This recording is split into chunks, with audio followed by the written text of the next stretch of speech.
Hello everyone, welcome to my YouTube channel. I am Faiza Siddiqui and today we are going to talk about trial and error theory.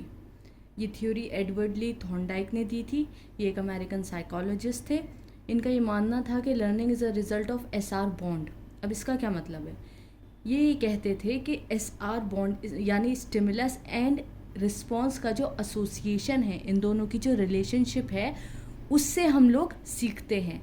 अब जैसे एक stimulus किसी ने provide किया और learner ने अपना एक बिहेवियर शो किया, वो मतलब रिस्पॉन्स शो किया, तो उसका जो रिज़ल्ट होगा उसके थ्रू हम लर्न करेंगे। फॉर एग्जांपल, एक बच्चे का कल टेस्ट है, वो पढ़ नहीं रहा है, टीवी देख रहा है। उसके पेरेंट्स उसे कहते हैं कि अगर तुम्हारे इस टेस्ट में अच्छे मार्क्स आ गए तो हम तुम्हें रेस्टोरेंट लेकर चलेंगे, तुम्हारे फेवरेट रेस्टोरेंट लेकर चलेंगे। बच्चा अल्टीमेटली पढ़ता है और उसके अच्छे मार्क्स आ जाते हैं और उसके पेरेंट्स उसको जैसे उन्होंने वादा किया था उसको उसके फेवरेट रेस्टोरेंट लेकर चले जाते हैं। अब बच्चे के दिमाग में क्या चल रहा है कि मेरे अच्छे मार्क्स आए, इस वजह से मुझे मम्मी पापा यहाँ पर लाएं। तो अगर मैं नेक्स्ट टेस्ट में अच्छे मार्क्स लाऊंगा तो पता नहीं फिर मुझे और क्या मिलेगा। तो इसका ये मतलब है कि उसने जो ये उस बच्चे ने जो अपना ये बिहेवियर शो किया टूवर्ड्स लर्निंग, वो किसका आउटकम था? वो एसआर बॉन्ड का आउटकम था। स्टिमुलस क्या है? जो पेरेंट्स ने रेस्टोरेंट को कहा कि हम रेस्टोरेंट लेकर जाएंगे, तो इस सिचुएशन में स्टिमुलस रेस्टोरेंट है और रिस्पॉन्स रिजल्ट अच्छा आना है। तो यहाँ पर रिजल्ट और रेस्टोरेंट में जो कनेक्शन है उसके थ्रू बच्चे का बिहेवियर चेंज हो रहा है। That is why it is Thorndike ये कहते हैं कि लर्निंग जो है वो एसआर एसोसिएशन का रिजल्ट होता है, क्योंकि बच्चे ने एक ये बिहेवियर अपना मॉडिफाई कर लिया है पढ़ाई को लेकर के अगर अच्छे मार्क्स लाऊंगा, अगर दिल से पढ़ूंगा तो मुझे कुछ रिवॉर्ड मिलेगा। थॉर्नडाइक ने ऑलमोस्ट सारे ही ऑर्गेनिज्म पे वर्क किया था। सब मेजर वर्क उनका कैट्स एंड फिश पे था and he never worked with apps. वो फादर ऑफ एजुकेशनल साइकोलॉजी हैं और उन्होंने थ्योरी ऑफ कनेक्शनिज्म भी दी है। अब ट्रायल एंड एरर थ्योरी है क्या? It states that the trial and error theory of learning is a method of problem solving that involves trying different approaches until a solution is found. इसका क्या मतलब है कि हम डिफरेंट सोल्यूशन को approach करते हैं जब तक कि हमें सही सोल्यूशन नहीं मिल जाता। फॉर एग्जाम्पल, टेस्ट में बच्चा कुछ आंसर लिख कर आया और टीचर ने उसको उसमें फुल मार्क्स नहीं दिए, तो उस स्टूडेंट के दिमाग में ये बात आ गई कि ये आंसर मेरा एकदम परफेक्ट नहीं था।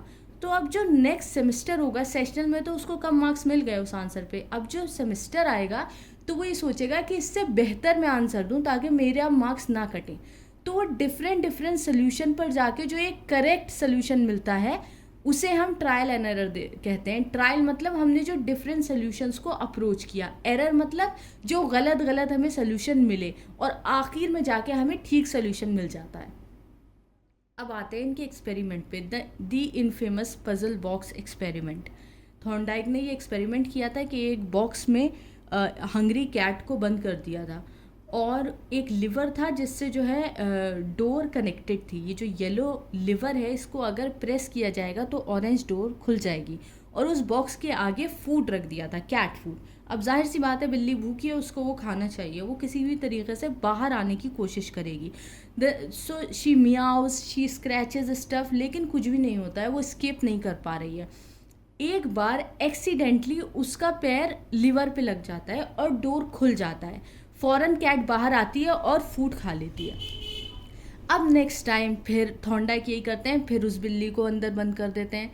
तो उन्होंने ये नोट किया कि जैसे जैसे दिन बढ़ते चले जा रहे थे, बिल्ली का बाहर आने का वक्त कम होता जा रहा था। मतलब बिल्ली हल्के हल्के ग्रेजुअली, वो कैट ये सीख रही थी कि लिवर प्रेस करने से डोर खुल जाता है और मैं बाहर आ जाती हूँ।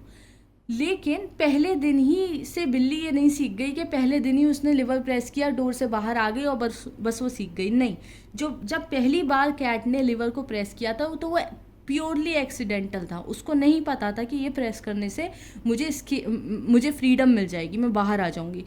जब उसने पहली बार एक्सीडेंटली प्रेस किया और दोबारा से थॉर्नडाइक ने उसको अंदर रखा, तो ग्रेजुअली टाइम कम होता चला जा रहा था। मतलब वो और कुछ करने के बजाय ये सीख रही थी कि लीवर को प्रेस करके डोर खुल जाएगी और मैं बाहर आ जाऊंगी। और आखिर में कैट कुछ और नहीं करती थी, डायरेक्ट लीवर को प्रेस करती थी और बाहर आकर खाना खा लिया करती थी। मतलब इस ट्रायल एंड एरर से, ट्रायल क्या कि वो बाहर निकलने की जो वो कोशिश करती थी, वो जो स्क्रैच करती थी डोर को, वो ट्रायल था। एरर क्या था कि वो एक मिस्टेक थी, वो एक गलत सोल्यूशन था बाहर निकलने का। वो कितना भी ट्राई कर ले, जब तक वो लिवर को प्रेस नहीं करेगी वो बाहर नहीं आ सकती थी। तो ग्रेजुअली कैट ये सीखी कि लिवर को प्रेस करने से इसकेप हो रहा है, मुझे फ्रीडम मिल रही है, कुछ और करने से नहीं। तो ये पहले दिन वो नहीं सीख गई थी, हल्के हल्के ग्रेजुअली उसने ये सीखा था। नाउ इस एक्सपेरिमेंट के बेसिस पर थॉर्नडाइक ने दो लॉज दिए, प्राइमरी लॉज एंड सेकेंडरी या फिर सबऑर्डिनेट लॉज। अब ये कौन से हैं? प्राइमरी लॉज कौन से होते हैं? Primary laws are of three types: law of readiness, law of exercise and law of effect. Law of readiness क्या होता है? Learning is more likely to occur when a person is ready to learn. इसका simply ये मतलब है कि जब तक ऑर्गेनिज्म खुद ब खुद रेडी नहीं होगा लर्न कुछ भी लर्न करने के लिए, कुछ भी सीखने के लिए, तब तक वो हकीकत में कुछ नहीं सीख पाएगा। जब तक आप इन्नेटली नहीं चाहोगे कि हाँ मैं आज रेडी हूँ ये चीज़ करने के लिए, तब तक आप वो काम नहीं सीख सकते हो, चाहे कोई बाहर से कितना ही आपको पुश कर ले कि आपको करना है करना है। जब तक आप अंदरूनी खुद रेडी नहीं होंगे किसी चीज़ को करने के लिए, तब तक आप नहीं सीखेंगे। Second is law of exercise. इसको law of use and disuse भी कहा जाता है। It states the more a behavior is practiced or used in connection with a stimulus, the stronger the association between the two becomes. Conversely, vice versa. इसका क्या मतलब है कि एक बिहेवियर को अगर आप प्रैक्टिस करोगे तो वो ज़्यादा अच्छे से सीख लोगे। आपको बचपन में याद होगा कि आपकी हमारी टीचर हमेशा ही कहती थी लिख लिख के पढ़ो। मतलब जो जो क्वेश्चन का आंसर आप सिर्फ देख कर याद करते थे और जो चीज़ लिख कर याद करते थे, तो जो लिखा हुआ आंसर होता था वो ज़्यादा अच्छे से याद होता था। ये अलग बात है कि रीड कर कर जो हम याद करते थे वो जल्दी हो जाता था, और लिख कर जो करते थे वो उसमें थोड़ा टाइम लगता था। लेकिन जो पक्के तरीके से हमें याद होता था वो लिखने वाला ही याद होता था। तो ऑब्वियस सी बात है, जो आप काम कर कर करेंगे वो आपको ज़्यादा अच्छे से याद होगा। एक थ्योरी आप पढ़ेंगे और फिर उस थ्योरी को कहीं अप्लाई करेंगे, तो जो आपने अप्लाई किया वो चीज़ आपको ज़्यादा अच्छे से याद होगी। फॉर एग्जाम्पल, आपने कहीं पढ़ लिया कि पानी में चीनी मिलाओ, पत्ती मिलाओ, चाय बन जाएगी, और आपने एक एक्चुअल में जाके चाय बनाई, तो जो आपने रेसिपी बनाई पूरी वो ज़्यादा अच्छे से आपको याद रहेगी, वो ज़्यादा अच्छे से आप रिटेन कर पाएंगे बनिस्बत कि आपने एक लाइन पढ़ ली कि पानी में शुगर और टी को ऐड कर दो। तो वो बात आपको इतने अच्छे से याद नहीं रहेगी, जितना आप अप्लाई करके करेंगे किसी चीज़ को वो ज़्यादा अच्छे से रिटेन होगा। Third law is law of effect. It states responses that produce a satisfying effect occur again, while responses with undesirable outcome are less likely to reoccur.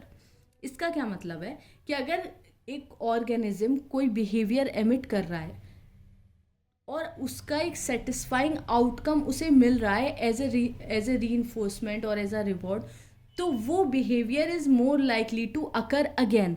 और अगर किसी बिहेवियर के बाद उसे कुछ अनडिज़ायरेबल आउटकम मिल रहा है तो वाला behaviour is less likely to occur again.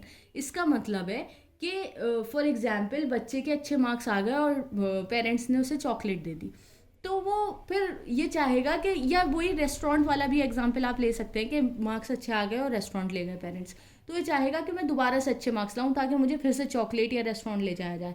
लेकिन अगर उसको हर बार अच्छे मार्क्स लाने पे चॉकलेट मिलती है और एक बार उसके मार्क्स कम आ गए और पेरेंट्स ने उसे चॉकलेट नहीं दी, तो ये एक अनडिज़ायरेबल आउटकम है। बच्चा ये सोचेगा कि मेरे इतने मार्क्स कम अगर आए हैं और मुझे चॉकलेट नहीं मिली तो ये तो बेकार बात है ना, मुझे पढ़ना चाहिए ताकि मुझे चॉकलेट मिले दोबारा से। तो चॉकलेट ना मिलना ये एक अनडिज़ायरेबल आउटकम है, और रेस्टोरेंट लेकर जाना और चॉकलेट मिलना ये डिज़ायरेबल आउटकम है। तो किसी भी इवेंट के बाद, किसी भी बिहेवियर को शो करने के बाद अगर डिज़ायरेबल आउटकम मिल रहा है तो वाला बिहेवियर उसके ज़्यादा चांसेस होते हैं रीअकर होने के, और अगर अनडिज़ायरेबल आउटकम मिल रहा है तो उस इवेंट के कम चांसेस होते हैं रीअकर होने के। अब आते हैं सेकेंडरी लॉज या फिर सबऑर्डिनेट लॉज।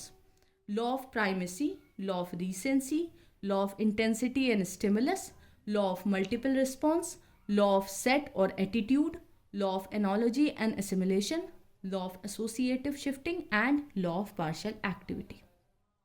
अब इनका क्या मतलब है?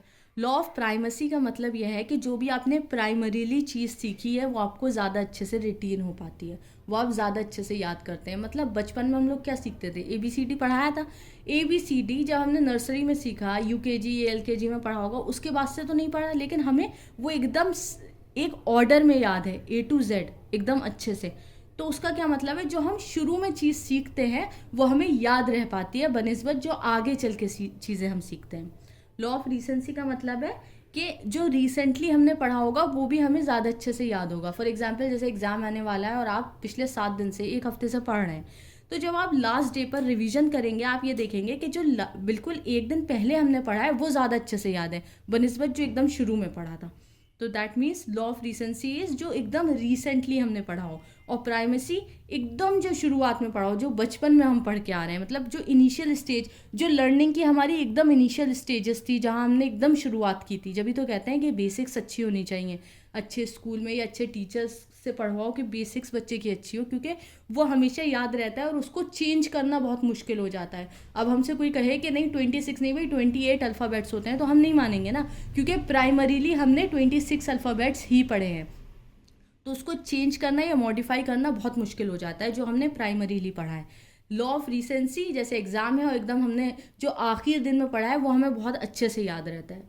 Law of intensity and stimulus, इसका मतलब है कि जो इंटेंस स्टिमुलस होता है वो हमें अच्छे से याद रहता है। फॉर एग्जाम्पल हमने कोई बहुत एक एक्साइटिंग इवेंट के साथ आपको कुछ पढ़ाया या कुछ स्टोरी टेलिंग, जैसे बच्चों को बचपन में स्टोरी टेलिंग के थ्रू पढ़ाया जाता है तो उनको वो रिटेन हो जाता है, वो अच्छे से याद कर पाते हैं। या आपने कोई एक एक्शन मूवी देखी एकदम बहुत अच्छी सी और एक बहुत फैमिली ड्रामा बहुत बोरिंग सा देखा, तो आपको जो एक्शन मूवी है वो ज़्यादा अच्छे से याद रहेगी। जो जो इंटेंस होती है, जो बहुत एक्साइटिंग चीज़ होती है, वो बनिस्बत बोरिंग चीज़ के ज़्यादा याद रहती है।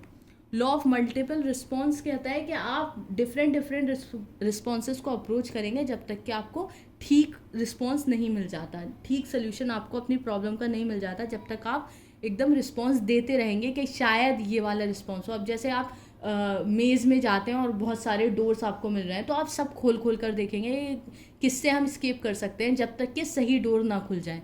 तो होती है law of multiple response.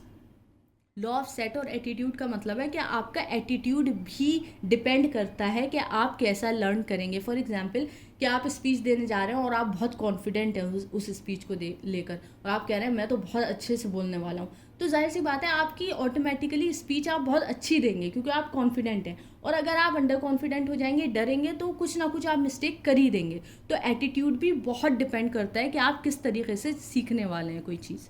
Law of analogy and assimilation का मतलब है कि आप सिमिलैरिटीज़ और डिससिमिलैरिटीज़ कितनी देख रहे हैं लर्निंग में और अपनी लाइफ में। फॉर एग्जांपल जैसे कुछ हॉस्पिटल की बातें चल रही हैं, ठीक है ना, टीचर आपको कुछ हॉस्पिटल्स के फंक्शंस बता रही है कि ऐसा होता है ऐसा होता है, और आपके पापा खुद डॉक्टर हैं, तो आपको बड़ा मज़ा आएगा वो पढ़ने में और आप बहुत अच्छे से रिटीन कर पाएंगे। आपको समझ में आ जाएगी पूरी बात कि क्या क्या चल रहा है। लेकिन एक बच्चा जिसका हॉस्पिटल से या डॉक्टर से कोई ताल्लुक नहीं है, वो आपके बनिस्बत कम याद कर पाएगा। लॉ ऑफ एसोसिएटिव शिफ्टिंग यह है कि स्टिमुलस एक स्टिमुलस से दूसरे स्टिमुलस पर ऑर्गेनिज्म शिफ्ट कर जाता है सीखते वक्त। जैसे अब पावलोव का जो डॉग था वो पहले फूड को देखकर सेलिब्रेट कर रहा था और फिर बेल को सुनकर सेलिब्रेट करने लगा, तो वो शिफ्ट ही तो कर गया, फूड से बेल पर उसने शिफ्ट किया और अपना रिस्पॉन्स, जो वो रिस्पॉन्स फूड पर दे रहा था वही रिस्पॉन्स वो फिर बेल पर देने लगा। फॉर एग्जाम्पल एक छोटे बच्चे को मैगी खाना बहुत पसंद है, लेकिन आप ये चाह रहे हैं कि वो खिचड़ी खाए क्योंकि मैगी इतनी अच्छी नहीं होती सेहत के लिए, बच्चों की हेल्थ के लिए खिचड़ी ज़्यादा अच्छी होती है। तो आप क्या करेंगे कि मैगी का मसाला नहीं डालेंगे मैगी में, उसको खाली ऐसे ही बस उबाल के दे देंगे। वो जब खाएगा वो मतलब हल्के हल्के उसको फेज़ आउट करेंगे मैगी से, कि पहले हल्का सा मसाला डाला फिर बिल्कुल कम, आखिर में बिल्कुल ही मतलब मसाला आपने डाला ही नहीं, खाली बस उसको उबाल के दे दी, तो उसको मैगी पसंद नहीं आएगी। और खिचड़ी में आप हल्के हल्के वो मैगी का ही मसाला डालने लगे, तो उसके दिमाग में क्या आ जाएगा कि जो मैगी की स्मेल आ रही थी पहले, वो अब खिचड़ी में से आ रही है। तो उसका माइंड शिफ्ट हो जाएगा मैगी से लेकर खिचड़ी तक के, मतलब ये ज़्यादा टेस्टी है। और जाहिर सी बात है, आप मैगी का मसाला डालेंगे तो वो खिचड़ी में भी थोड़ा सा टेस्ट आ ही जाएगा, तो बच्चा मैगी से खिचड़ी पर शिफ्ट हो जाएगा। तो ये क्या होता है, एसोसिएटिव शिफ्टिंग, कि एक स्टिमुलस से दूसरे स्टिमुलस पर शिफ्ट करवाना। लॉ ऑफ पार्शियल एक्टिविटी का मतलब है कि बच्चों को आधी आधी चीज़ों में पढ़ाना। ये नहीं कि एक ही यूनिट आपने एक दिन में पढ़ा दिया तो बच्चों को समझ में नहीं आएगा। आप एक पार्ट लीजिए, उसको पढ़ाइए, उसके एग्जाम्पल्स बताइए, उसकी क्या क्या एजुकेशनल इम्प्लीकेशंस हैं, उसकी क्या एप्लीकेशंस हैं, और फिर उस पर क्वेश्चंस करवाइए। फिर नेक्स्ट डे जो नेक्स्ट पार्ट है उसको पढ़ाइए। अब जैसे मैंने क्लासिकल कंडीशनिंग और ऑपरेंट कंडीशनिंग के अलग अलग वीडियो रखे हैं, और आज ट्रायल एंड एरर थ्योरी का अलग वीडियो रखा है। अगर मैं इन तीनों थ्योरीज को एक वीडियो में समझाती तो वो इतने अच्छे से आप लोग नहीं समझ पाते जितने से अब अलग अलग वीडियो से समझेंगे। तो इसे कहते हैं law of partial activity. So that was all today. That was all for today, and if you liked my videos and learned something new here, then you can subscribe to my channel, and thank you for watching.